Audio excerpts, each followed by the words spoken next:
بسم اللہ الرحمن الرحیم۔ السلام علیکم۔ پنجنت نیوز سے میں ہوں ابو ذر غفاری۔ سیلاب متاثرین کی مدد کے لیے طالبان کی اپیل۔ افغانستان کی طالبان انتظامیہ نے دنیا کے مختلف ملکوں اور بین الاقوامی امدادی تنظیموں سے سیلاب متاثرین کی مدد کرنے کی اپیل کی ہے۔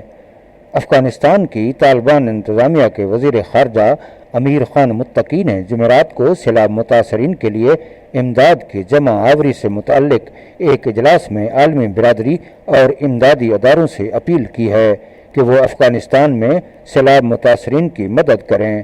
انہوں نے کہا کہ سیلاب سے افغان عوام کو خاصا جانی اور مالی نقصان پہنچا ہے اور اس وقت سیلاب متاثرین کو مختلف ملکوں اور امدادی اداروں کی مدد کی اشد ضرورت ہے۔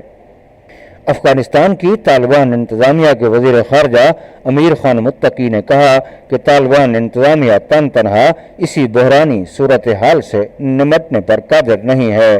انہوں نے کہا کہ سیلاب کے نتیجے میں اب تک 200 افراد لقمہ اجل بن چکے ہیں جبکہ 300 زخمی ہوئے ہیں۔ انہوں نے کہا کہ ہزاروں رہائشی مکانات تباہ ہو گئے ہیں اور زرعی اراضی کو بھی خاصا نقصان پہنچا ہے۔